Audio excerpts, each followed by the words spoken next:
Assalamualaikum warahmatullahi wabarakatuh. Masih bersama saya Hans Creative Soul Project. Mungkin di kesempatan ini saya akan kembali menghadirkan sosok yang sebelumnya pernah hadir tapi dengan membawa baju kebesaran yang berbeda nih. Dan beliau hadir saat ini atas dasar pengen mengedukasi kembali. Oke, dan alhamdulillah beliau telah hadir dan inilah Bung Doni. Tepuk tangan buat Bung Doni. Nah, dengan baju kebesarannya. Oke, mungkin ada ini dulu ya Bung Doni. Apa namanya tuh yel-yel dari kebesaran yang Bung Doni pakai. Oke, mungkin saya mulai ya. Pancasila Abadi, sekali layar terkembang, surut kita berpantang. mantap, pokoknya abadi ya. Oke Bung Doni, terima kasih masih berkenan hadir nih di acara podcast Creative Soul Project. Dan bahkan sekarang wibawanya semakin keluar nih dengan baju kebesaran pemuda Pancasila ya, betul Bung Doni. Nah mungkin di sini ada beberapa yang mungkin pengen disampaikan juga dari Bung Doni mengenai Ormas Pemuda Pancasila, dan juga mungkin nanti ada beberapa pertanyaan nih Bung Doni dari saya mengenai Pemuda Pancasila, karena ini menarik juga untuk kita bahas nih Bung Doni. Nah mungkin yang pertama nih Bung Doni dari saya nih, Bung Doni ini di Pemuda Pancasila sebagai apa nih di wilayah Bandung ini? Saya kebetulan didapuk sebagai wakil sekretaris di MPC Pemuda Pancasila Kota Bandung. Wis, luar biasa ya, tepuk tangan. Kemarin di KNPI beliau punya jabatan, sekarang di Pemuda Pancasila pun beliau punya jabatan. Berarti menandakan bahwa beliau itu orang yang intelektualnya tinggi gitu. Nah, gitu ya. Siap. Nah, Bung Doni, banyak hal menarik tentang sebuah ormas ya. Mungkin karena di sini Bung Doni sebagai perwakilan dari Ormas Pemuda Pancasila, mungkin pertanyaan-pertanyaan saya akan nanti mungkin menyangkut tentang Ormas Pemuda Pancasila nih Bung Doni. Nah untuk Pemuda Pancasila ini, Ormas Pemuda Pancasila gitu. Untuk Ormas Pemuda Pancasila kadang gini Bung Doni, mungkin ada hal-hal nyeleneh dulu ya yang mungkin saya akan tanyakan untuk Bung Doni, karena sifatnya pertama pengen mengedukasi nih Bung Doni tentang mungkin mindsetnya pemuda Pancasila atau image-nya pemuda Pancasila itu sendiri di kalangan masyarakat nih. Kadang mungkin Bung Doni kan udah paham dengan program-programnya atau mungkin dengan ART-ART-nya ya. Nah, ART-nya si pemuda Pancasila ini sendiri. Nah, boleh dijelaskan Bung Doni untuk ART pemuda Pancasila itu sendiri seperti apa? Siap. Tadi saya ralat dulu dari Bung Hans, itu tadi bukan yel-yel tapi salam perjuangan. Oh, salam perjuangan. Ya, itu termuat dalam ART Pemuda Pancasila. Sebelum kita berbincang lebih jauh, kita berbicara dulu sejarah tentang Pemuda Pancasila. Menarik nih. Ya, Pemuda Pancasila itu didirikan tanggal 28 Oktober 1959. Wih, udah lama juga ya Bung? Ya, kita ormas terlama lah ya. Ormas terlama, betul. Oke. Itu kita diprakarsai atau didirikan oleh Jenderal Abdul Haris Nasution almarhum waktu itu kan. Luar biasa ya. Nah, pada saat 1981 itu muncul ketua umum yaitu Bung Yapto. Bung Yapto. Ya. Dan sampai sekarang beliau masih menjabat jadi masih ketua umum seluruh Indonesia. MPN berarti kan Majelis Pimpinan Nasional. Betul. Nah, alhamdulillah beliau begitu cintanya kepada organisasi sehingga belum ada yang menggantikan kedudukan beliau. Luar biasa ya, luar biasa. Begitu. Nah, selain tadi sejarah, tadi saya menarik juga pertanyaan dari Bung Hans itu tentang ADART. Betul. Pemuda Pancasila mempunyai ADART dan PO tersendiri ya. Betul. Jadi ini kita perlu edukasi juga kepada kader Pemuda Pancasila khususnya bahwa kita ada ADART yang memang mengikat dan harus dipahami juga diamalkan gitu kan, tidak harus dipahami saja, tapi memang harus diaplikasikan terhadap kehidupan sehari-hari. Betul. gitu. Ya alhamdulillah di ADART itu organisasi pemuda Pancasila itu berasaskan Pancasila. Pemuda Pancasila mempunyai tujuan yaitu menjaga dan mempertahankan negara kesatuan Republik Indonesia. Yang kedua itu mewujudkan masyarakat yang adil dan makmur berdasarkan Pancasila dan Undang-Undang Dasar 45. Nah, jadi kita mempunyai tugas yang memang cukup berat gitu. Iya. Tidak semata-mata kita hanya sebagai ormas, sebagai ormas saja gitu. Tapi fungsi kita atau tujuan kita itu lumayan sangat berat. Tanggung jawabnya berat betul, ya, karena bersangkutan dengan keutuhan NKRI. Betul. Gitu. Nah, gini, mungkin kadang mungkin Bung Doni pun pernah mendengar atau pernah membaca di media-media sosial atau misalkan di berita-berita ya atau yang muncul gitu. Ya. Kadang mungkin ada sebagian pemahaman masyarakat gitu yang mengidentifikasikan ormas itu identiknya dengan premanisme nih Bung Doni ya. Mohon maaf nih. Mungkin karena ini mungkin saya ungkap ya supaya mengklarifikasi juga nih seperti apa pemahaman itu dan apakah itu benar adanya atau memang mungkin ada hal-hal yang tidak tersampaikan ke ranah bawah sehingga pemahamannya muncul seperti itu mungkin. Nah, perlu diklarifikasi ya. Pada saat itu, pada masa itu gitu kan, waktu pemerintahan waktu itu kan. Nah, organisasi Pemuda Pancasila itu dibentuk dari gangster politik semi resmi. Jadi bisa dibilang preman ya, karena yaitu hanya kita butuh seorang preman. Betul. Karena waktu itu kondisi waktu itu kan sangat tidak stabil. Gitu. Kalau masanya itu memang kita membutuhkan preman yang mendukung pemerintah. Betul. Dan punya visi misi yang jelas. Betul gitu kan, sudah jelas waktu itu. Tapi kalau untuk zaman sekarang justru yaitu tadi terbawa-bawa nih. Betul. Ini banyak nih oknum yang mengatasnamakan Pemuda Pancasila. Menyalahgunakan nama itu gitu kan. Untuk memberikan kewenangannya. Betul. Berarti tidak paham dengan ADART. Nah, ini tugas kami untuk mengedukasi ke kader-kader Pemuda Pancasila yang kurang memahami gitu ya. ADART gitu. Betul. Nah, untuk mengantisipasi itu ya, kadang mungkin suka bermunculan juga ada bentrokan antar ormas gitu. Kadang pernah juga saya baca di media sosial bentrokan antar ormas, misalkan Pemuda Pancasila dengan ormas apa gitu. Itu tuh apakah ada sebagian besar mungkin yang terjadi adalah oknum ya di bawah mungkin yang mungkin pertama kurangnya pemahaman terhadap edukasi ADART itu sendiri gitu. Nah, antisipasi dari pimpinan atas dari Ormas Pemuda Pancasila itu sendiri supaya meminimalisir seperti itu lagi bakal seperti apa nih Bung Doni? Jadi begini, kita punya kiat-kiat ya tersendiri agar supaya tidak terjadi bentrok antar ormas atau dengan LSM. Betul. Zamannya dulu itu memang sangat sering terjadi. Nah, dan alhamdulillah sekarang ini pada saat kepemimpinan Insinyur Yayan Suherlan, Ketua MPC Pemuda Pancasila Kota Bandung. Ya. Alhamdulillah sudah diminimalisir. Udah mulai kondusif ya. Dan alhamdulillah juga waktu 2000 Pemuda Pancasila itu memprakarsai adanya Bandung Kondusif. Wih, mantap. Buat Pemuda Pancasila. Itu Bandung Kondusif itu dihadiri oleh berbagai macam lapisan ormas, LSM dan OKP. Termasuk komunitas-komunitas motor.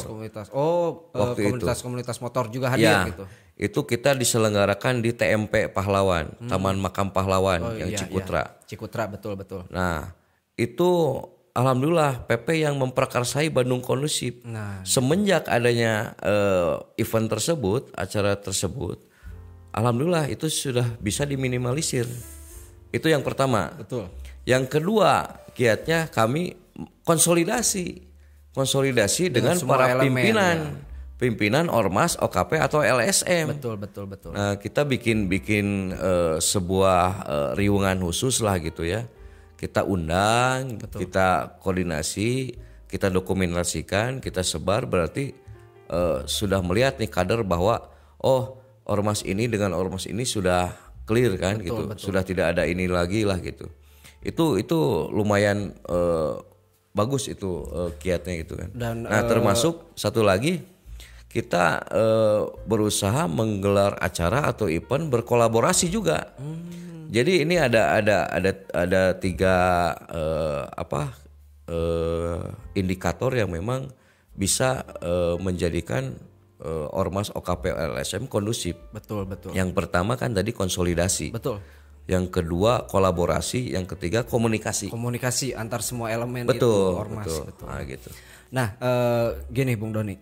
Ini kan Pemuda Pancasila ini ormas lumayan lama ya. Iya. Nah, secara struktural udah terorganisir gitu. Nah, apakah mungkin ada semacam kegiatan rapat koordinasi dan lain-lain atau musyawarah atau sifatnya apalah namanya? Itu biasanya suka ada seperti itu nggak sih? Ada. Kita di ADART ada beberapa rapat-rapat ya. Betul. Ada rapat pleno, ada musyawarah, ada juga rapat kerja harian seperti itulah. Betul. Nah itu tadi. Jadi dari tingkat bawah sampai ke tingkat atas itu memang diharuskan. Karena untuk apa? Yaitu tadi membahas program-program yang akan dilaksanakan. Betul. Kan harus melalui rapat juga tuh. Betul. Nah, tidak semata-mata sekarang ada ide langsung gelarkan, tidak seperti itu. Betul. Gitu. Harus ada koordinasi. Betul. Nah, itu ada. Dan rapat-rapat besar ya yang memang itu diwajibkan itu dari mulai atas sampai ke bawah itu ada rapat-rapat memang besar gitu kan. Seperti Munas, terus Muswil, Muscab, itu RPP gitu. Tingkat ini berarti tergantung tingkat wilayahnya ya namanya itu. Betul. Mungkin gini, Bung Doni. Ini kan secara keanggotaan nih. Secara keanggotaan kan untuk Ormas Pemuda Pancasila ini juga udah lumayan banyak di Indonesia gitu. Di Bandung sendiri kan di Bandung udah lumayan banyak nih. Apakah ada program-program sosial mungkin untuk misalkan ke masyarakat gitu dari program dari Pemuda Pancasila ini yang sifatnya kesosialan gitu yang akan direalisasikan gitu? Sangat banyak. Yang sudah, yang sedang dan yang akan. Sangat banyak sekali. Contohnya kita kemarin ada tanggap bencana. Nah, betul. Jadi kita mengumpulkan donasi-donasi untuk mengirimkan bantuan. Betul. Bantuan-bantuan ke luar wilayah, ke dalam wilayah. Betul. Itu yang pertama. Yang kedua, kita ada program ini di salah satu PAC ya. Di salah satu PAC ada ada kegiatan Jumat Berkah. Ya, itu rutin. Rutin dilaksanakan. Itu udah rutin. Okay. Dan memang sudah ada penyandang dana yang konsisten lah. Nah, ada juga ini sekarang mudah-mudahan berkat nanti doa-doa pemirsa dan kader sekalian. Amin. Kita mau mengadakan di bidang pendidikan. Nah, gitu. Iya, jadi kita baru rencana mudah-mudahan terlaksana. Itu mau ada kelas paket B dan C. Ya, jadi orang-orang yang tidak mampu yang memang difasilitasi nanti. Betul. Mudah-mudahan ya, Amin. Mudah-mudahan terlaksana ya. Ya. Nah, termasuk dari segi kesehatan. Nah, alhamdulillah kita sudah menjembatani nih orang-orang atau masyarakat yang tidak mampu untuk bisa mendapatkan pelayanan kesehatan. Betul. Gitu. Jadi itu semacam kita juga turut serta gitu dalam istilahnya untuk mengurangi lah kesenjangan sosial atau misalkan kegiatan-kegiatan sosial yang istilahnya mungkin tidak hanya turut serta pemerintah, tapi kita pun sebagai ormas ikut serta gitu untuk mengembangkan itu. Nah, mungkin gini ya Bung Doni, saya penasaran nih untuk ormas-ormas ya, karena emang jujur saya tabu nih untuk masalah pengetahuan ormas, dan kebetulan Bung Doni hadir bisa menjadi bahan pemikiran juga buat saya, atau misalkan bisa menjadi bahan edukasi juga buat saya nih. Mungkin kan namanya sebuah organisasi itu butuh modal ya, butuh dana lah seperti itu. Nah mungkin maaf nih, mungkin saya menanyakan ke ranah personal dari ormasnya tersebut. Nah untuk Pemuda Pancasila ini sendiri mungkin kan untuk sumber pendanaannya itu dapat dari mana nih Bung Doni? Ya begini. Di dalam ADART sudah tercantum dan tertuang ya, itu sumber pendanaan, sumber keuangan yang diperoleh dari Pemuda Pancasila itu ada 4. Betul. Yang pertama uang pangkal atau iuran anggota. Oh ada iuran anggota Ada. Nah yang kedua itu sumbangan sukarela pengurus dan anggota. Betul. Nah yang ketiga itu sumbangan yang tidak mengikat. Nah yang keempat itu usaha-usaha yang sah. Itu sumber keuangan yang memang tercantum dalam ADART. ADART Pemuda organisasi Pancasila. Ormas itu sendiri. Nah, tadi ada sumbangan yang tidak mengikat, dalam artian seperti apa nih Bung Doni? Misalkan begini, kalau menurut saya ya dari ADART ini ada sumbangan yang tidak mengikat itu, misalkan dari donatur, sponsor. Betul. Nah kita juga melirik donasi atau donatur sponsor yang memang peduli terhadap bukan terhadap Pemuda Pancasilanya, tapi terhadap program yang akan dijalankan oleh Pemuda Pancasila. Betul, setuju saya. Begitu. Ya. Nah itulah, jadi ada usaha-usaha yang memang sumbangan tidak mengikat, itu seperti itu. Betul. Oke. Sangat menarik ya Bung Doni, dan mungkin ini bisa menjadi bahan edukasi juga nih Bung Doni, dan apa yang tadi udah dipaparkan oleh Bung Doni mengenai program-program Pemuda Pancasila gitu, terus masalah ADART Pemuda Pancasila. Dan ini mungkin bisa menjadi sebuah konsumsi publik pemahaman tentang Pemuda Pancasila kepada halayak umum nih. Nah mungkin gini Bung Doni, sebetulnya meskipun singkat nih mungkin, tapi garis besarnya tadi Bung Doni udah banyak menyampaikan gitu tentang basic konsep dari Pemuda Pancasila itu sendiri dan program-programnya, bahkan ADART-nya. Apakah mungkin ada yang pengen disampaikan dari Bung Doni mengenai Pemuda Pancasila ke halayak umum atau masyarakat, supaya mindset Pemuda Pancasila ini tetap sebagai ormas yang istilahnya menjaga keutuhan NKRI gitu, mindsetnya, supaya tidak ada mindset bahwa premanisme dan lain-lain gitu. Begini. Di Pemuda Pancasila itu premanisme untuk sekarang ini kita diminimalisir. Karena memang mau bagaimanapun juga untuk saat ini kita bukan organisasi preman. Betul. Nah sampai-sampai ketua umum pun bilang ya kita bukan preman untuk saat ini. Tapi bagaimana cara kita menciptakan kader atau menciptakan kader yang mandiri, kreatif dan berdikari. Betul. Nah, bagi Pemuda Pancasila sendiri, kader Pemuda Pancasila ya, jadilah kader Pemuda Pancasila sebagai Pancasilais. Nah, karena apa? Kita tidak akan lepas dari Pancasila. Nah, bagaimana cara mengaplikasikannya? Yang 5 sila itu gitu kan. Betul. Nah itu kita mesti berkolaborasi juga. Jangan sampai adanya Pemuda Pancasila di suatu wilayah itu menjadi kesan menakutkan. Betul. Tapi harus menjadi mitra bagi masyarakat dan aparat. Betul. Nah gitu. Nah, bagus. Terima kasih Bung Doni. Mungkin dari tadi yang poin terakhir ya, dan itu bahwa pemuda Pancasila harus menjadi mitra, bukan justru malah jadi semacam momok menakutkan gitu bagi masyarakat. Nah mungkin Bung Doni mohon maaf nih karena waktu juga kita yang membatasi perbincangan kita, namun tidak lepas dari itu setidaknya Bung Doni telah mengedukasi terutama untuk mungkin warga masyarakat yang tidak tahu menahu tentang organisasi Ormas Pemuda Pancasila.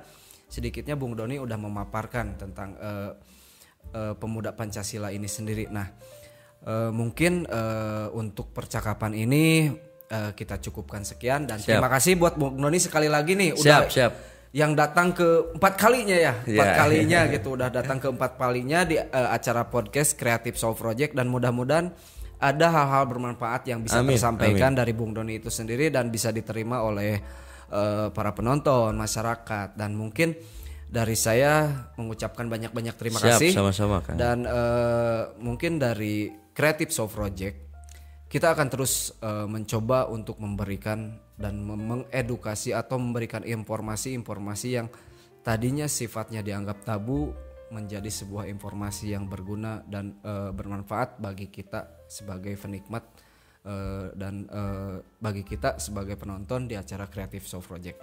Tetap bersama kami Creative Soul Project, dan terima kasih buat Bung Doni dan terima kasih buat pemirsa semuanya. Saya Hans, Creative Soul Project. Assalamualaikum warahmatullahi wabarakatuh. Terima kasih Bung Doni.